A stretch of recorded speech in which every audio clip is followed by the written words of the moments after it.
بسم اللہ الرحمن الرحیم نحمده ونصلی علی رسولہ الکریم اما بعد۔ معزز و مکرم سامعین کرام و سامعات، السلام علیکم ورحمۃ اللہ وبرکاتہ۔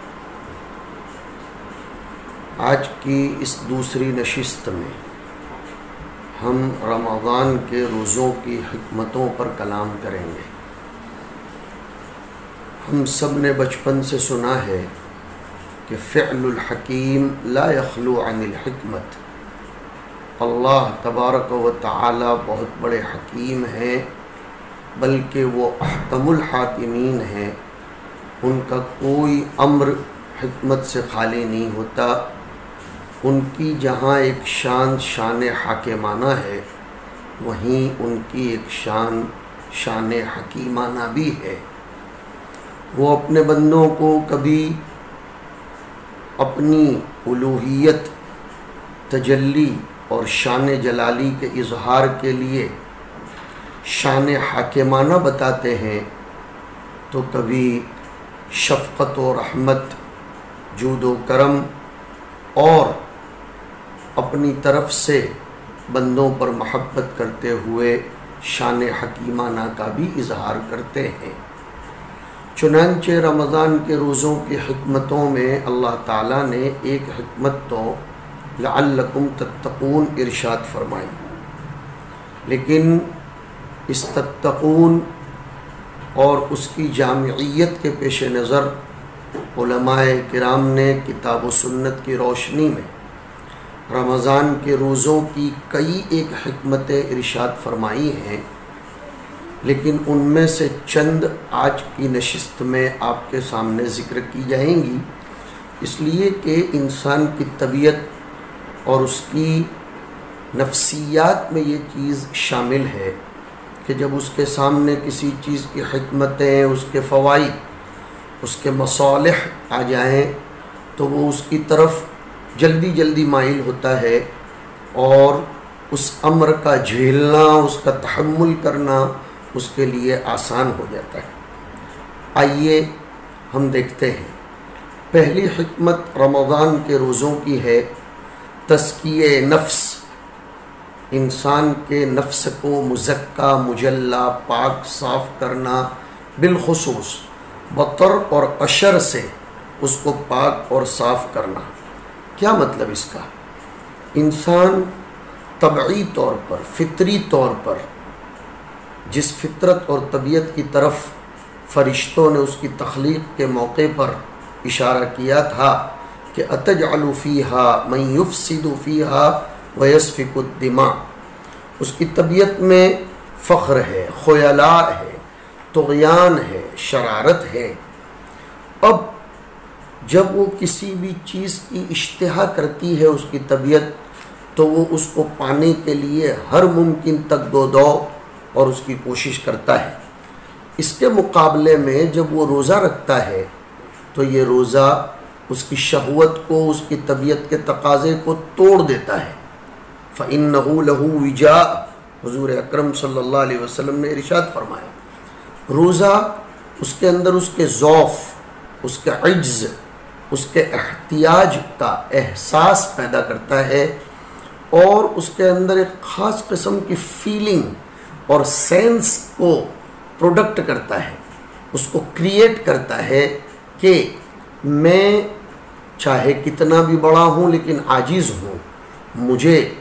یعنی میرے نفس کو، میری طبیعت کو ایک خالق اور ایک رازق، ایک مطعم، ایک شافی اور ایک پلانے والے کی ضرورت ہے۔ اس طرح کر کے انسان اپنے نفس کے ساتھ لڑتا ہے۔ اس کا نفس جو موٹا ہو گیا ہے، جو اپنے آپ کو سب کچھ سمجھنے لگا ہے، اب انسان روزے کے ذریعے اپنے نفس کے ساتھ لڑتا ہے۔ اسی کو قرآن کریم میں ارشاد فرمایا، فَأَمَّا مَنْ طَغَى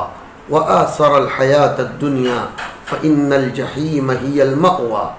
وَأَمَّا مَنْ خَافَ مَقَامَ رَبِّهِ وَنَهَى النَّفْسَ عَنِ الْهَوَىٰ فَإِنَّ الْجَنَّةَ هِيَ الْمَأْوَىٰ۔ تو روزے کے ذریعے ایک مسلمان اپنے نفس کے ساتھ جنگ کرتا ہے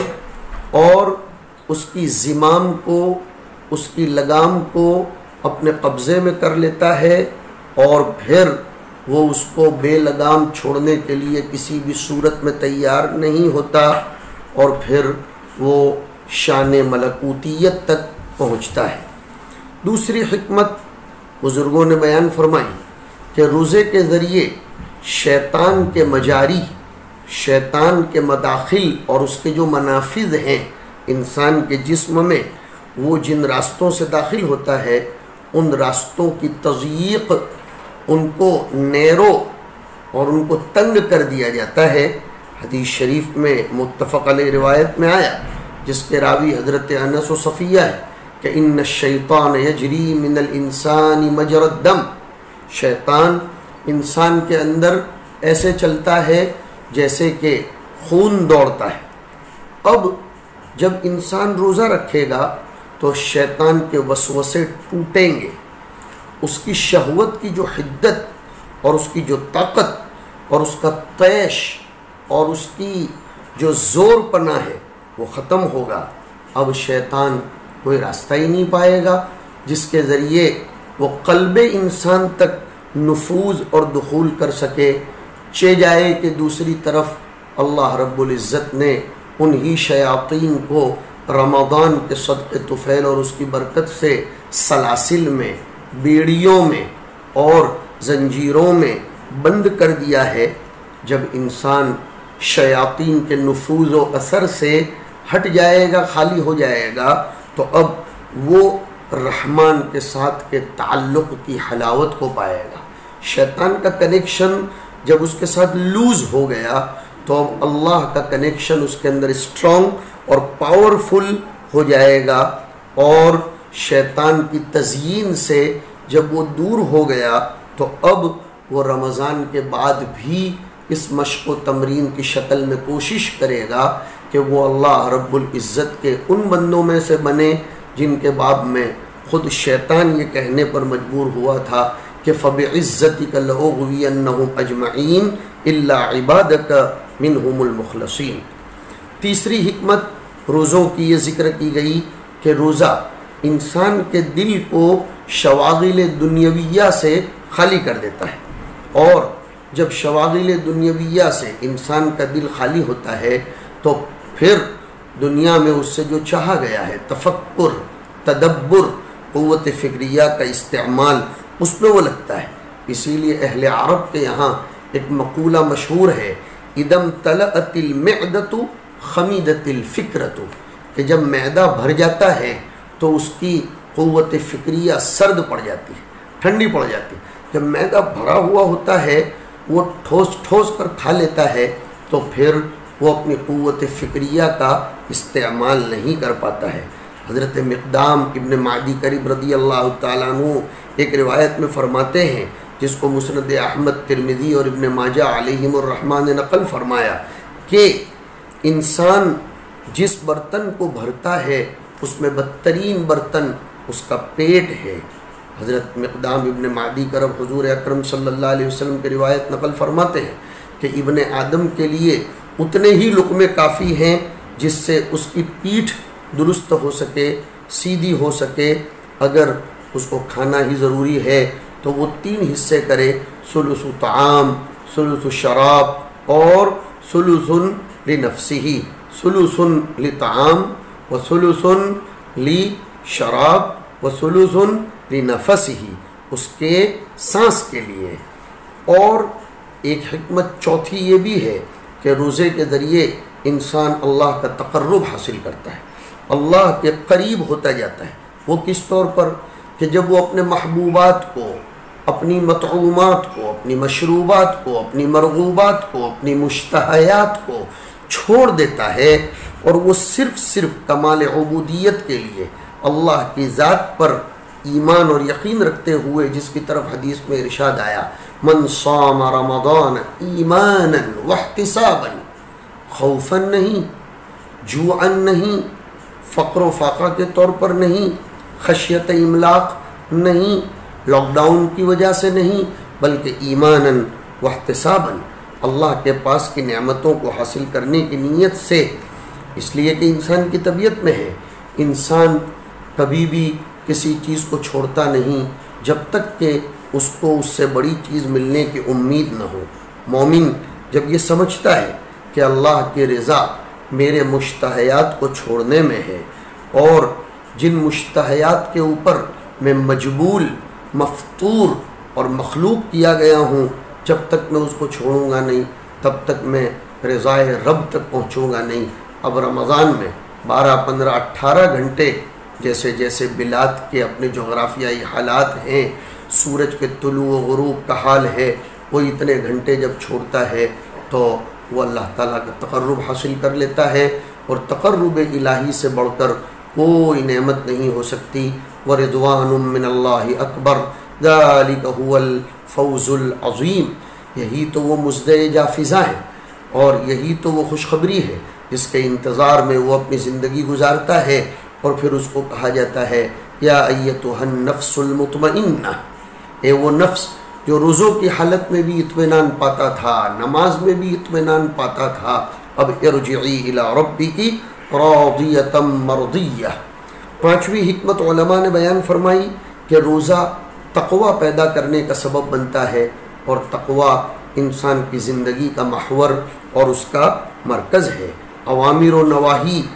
اسی کا نام تقوی ہے۔ جیسے انسان روزہ رکھ کر طعام و شراب کا اور اس کے چھوڑ دینے کا وہ مامور ہے، ویسے ہی وہ رمضان کے اندر دوسرے گناہوں کے چھوڑنے کا بھی بالخصوص مأمور ہے، اور رمضان کے بعد پھر ان پر تاکیدی طور پر جمے رہنے کا اور استقامت کے ساتھ اڑے رہنے کا مامور ہے۔ اسی لیے تو دیکھیے عجیب حکمت ہے کہ اللہ تعالیٰ نے روزے کے حکم کا آغاز اگر لعلکم تتقون سے فرمایا تو اس مضمون کی انتہا، یعنی بدایت و نہایت دونوں میں مناسبت ہے، اس مضمون کی انتہا بھی یوں فرمائی کذالک یبین اللہ آیاتہ للناس لعلہم یتقون۔ اسی لیے تو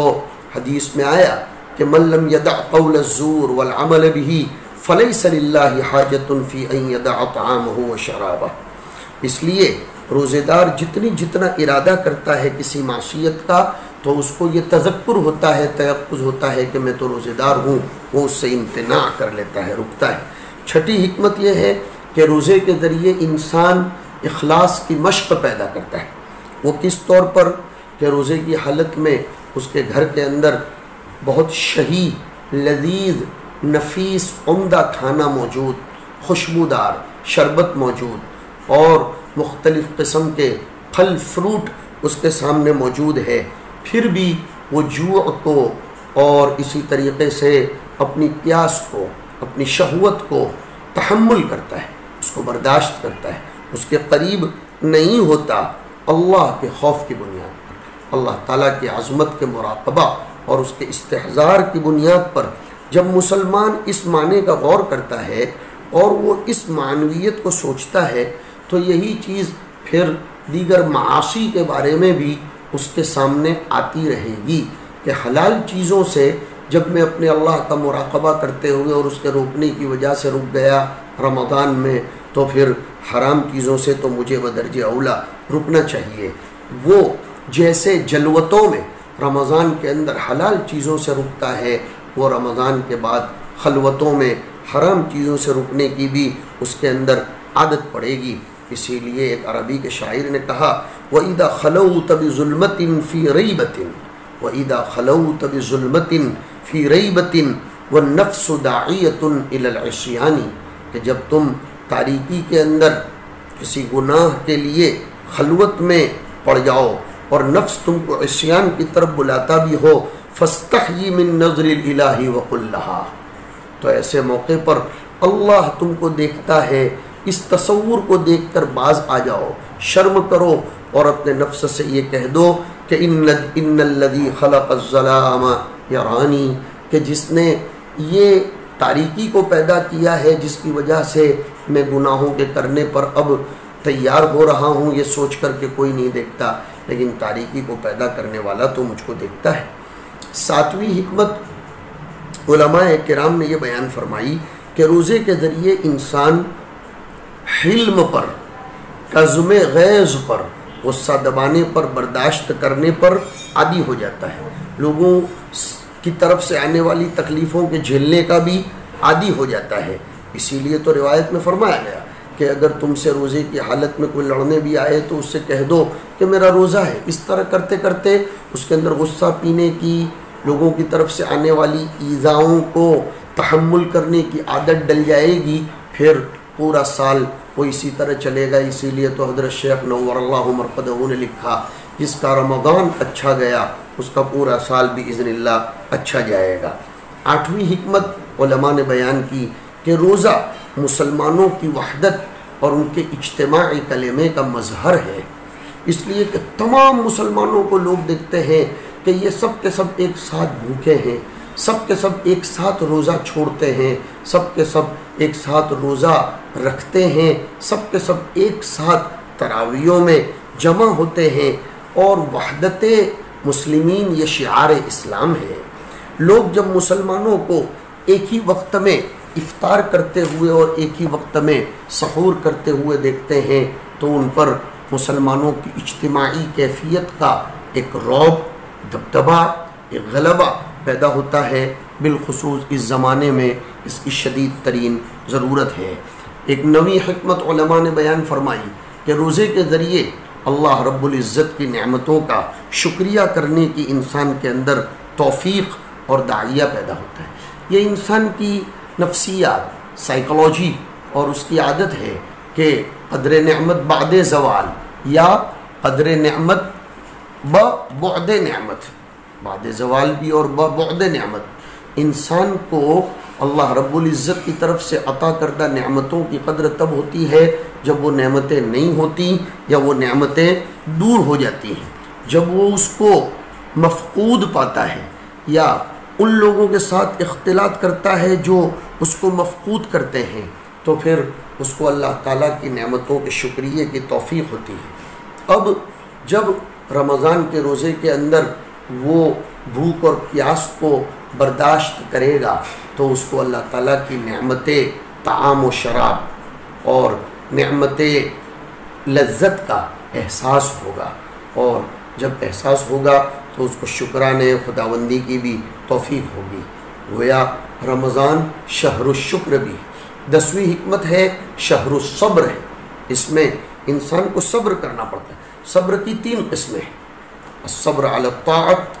الصبر عن المعصیت، الصبر علی المصائب۔ ہم سمجھتے ہیں کہ رمضان کے اندر یہ تینوں قسم کے صبر کی انسان کو پریکٹس ہوتی ہے۔ صبر علی الطاعت، کتنی سخت گرمی ہو، کتنا لمبا روزہ ہو، لیکن وہ اللہ تعالیٰ کے حکم کی وجہ سے اس کے اوپر ڈٹا رہتا ہے، اڑا رہتا ہے، ذرا بھی تذبذب میں مبتلا نہیں ہوتا۔ الصبر عن المعصیت، کہ وہ تنہائی میں جا کر اپنا فریز کھول کر، اپنے باتھ روم میں جا کر، اپنے مٹکے کے پاس جا کر کھا پی سکتا ہے، چپکے سے تھیلی میں سے نکال کر کھا پی سکتا ہے، لیکن صرف اللہ تعالیٰ کی نافرمانی نہ ہو جائے اس لیے وہ بچتا ہے۔ تو یہ صبر عن المعصیت بھی ہوتا ہے، اور صبر علی المصائب بھی ہوتا ہے۔ جوع، عطش اور شہوت کا ابھرنا، بھوک کا غالب آنا اور سردی گرمی کا غالب آنا، یہ وہ علام ہیں، یہ تکلیفیں ہیں، لیکن وہ روزے کی وجہ سے ان علام کو جھیلتا ہے۔ تو صبر علی الطاعت بھی ہوا، صبر عن المعصیت بھی ہوا، اور صبر علی المصائب بھی ہوا۔ اسی طرح یہ 11ویں حکمت علماء نے لکھی، یہ روزے کا مہینہ شہر النصر والجہاد ہے، شہر النصر والجہاد۔ غور کیجئے، اسی مہینے کے اندر غزوہ بدر ہوا، اسی مہینے میں فتح مکہ پیش آیا، اور اللہ تعالیٰ نے ایک عادت جاری فرمائی ہے، اس کی ایک سنت ہے کہ زیادہ تر فتوحات الہیہ اور انتصارات ربانیہ اسی مہینے میں حاصل ہوئے۔ مسلمانوں نے بیت المقدس کا فتح اسی مہینے کے اندر کیا، صلیبی لوگوں سے اسی مہینے کے اندر اس کا استرداد کیا اور اس کو واپس لیا۔ اس معنی کر یہ مہینہ اللہ کی نصرت اور جہاد کے اندر غلبے کا مہینہ ہے۔ ہم اس نیک فالی کے طور پر یہ امید ہی نہیں، یقین رکھتے ہیں کہ اللہ رب العزت گزشتہ سال ہمارے ملک پر، ملت پر، ہمارے مسلمانوں پر، انسانیت پر جو آلام اور مصائب آئے، اللہ ضرور اس رمضان کی برکت سے اس کو دور کرے گا۔ اور جیسے غزوہ بدر کو یوم الفرقان کہا گیا، اللہ تعالیٰ اس شہر کو، اس مہینے کو ہمارے حق میں شہر فرقان بنائے۔ 12ویں حکمت علماء نے لکھی، یہ جود و کرم کا مہینہ ہے۔ اس حکمت کے پیش نظر بھی اللہ رب العزت نے روزے کو مشروع فرمایا۔ جود، کرم، سخاوت، اس لیے کہ روزے دار روزہ رکھ کر اپنے اندر محسوس کرے گا ان بھوکے پیاسے بھائیوں کی تکلیف کو، جو بیچارے بغیر روزے کے بھی، یعنی روزہ نہیں ہوتا پھر بھی بھوکے پیاسے مرتے ہیں، وہ بھوکے پیاسے سو جاتے ہیں۔ عالم اسلامی میں، عالم انسانی میں، دونوں عالم میں بھوکے پیاسے رہ کر بیچارے سو جاتے ہیں، اور اس کو پھر اس شدت جوع اور عطش کا احساس ہوگا تو اس کے اندر جود و کرم کی، سخاوت کی صفت پیدا ہوگی۔ اس لیے کہ انسان جب تکلیف کو برداشت کرتا ہے تو دوسرے کی تکلیف کا اس کو احساس ہوتا ہے۔ اسی بنیاد پر تو حضرت نبی کریم صلی اللہ علیہ وسلم رمضان کے مہینے میں تیز چلنے والی ہوا سے بھی زیادہ سخاوت کے اوپر اتر آتے تھے، خوب سخاوت کرتے تھے۔ آئیے ہم بھی اس مہینے میں سخاوت کو اپنی عادت بنائیں، اور اسی لیے اس مہینے میں افطار کرنے کی، سحری کرنے کی دعوت، اس کو بھی مشروع کیا گیا ہے، اور حدیث قدسی میں آیا، میں ہی خود اس کا بدلہ نصیب کروں گا۔ اسی طرح 13ویں حکمت ہے کہ رمضان قرآن کا مہینہ ہے، اس کو قرآن کے ساتھ بڑی زبردست نسبت ہے۔ یہ ایک ایسی فرصت عظیمہ ہے، بالخصوص اس دور میں جس سے ہم لوگ ابھی گزر رہے ہیں۔ قرآن کے بندے بن جاؤ، قرآن کے ساتھ اٹھتے بیٹھتے ہو جاؤ، قرآن کو جو سال بھر ہم نے چھوڑ کر رکھا اس کو خوب پڑھو، اس کو یاد کرنے کی عادت ڈالو، اس کو صحیح کر لو۔ اور ایک حکمت 14ویں یہ ہے کہ اس مہینے کی برکت سے عمرے کا اجر بھی بڑھ جاتا ہے۔ ایک روایت میں تو آیا، عمرۃ فی رمضان تعدل حجۃ معی، رواہ البخاری و مسلم، کہ میرے ساتھ حج کرنے کا ثواب پانا چاہتے ہو تو رمضان کا عمرہ کرو۔ اور 15ویں حکمت یہ ہے کہ روزے کے ذریعے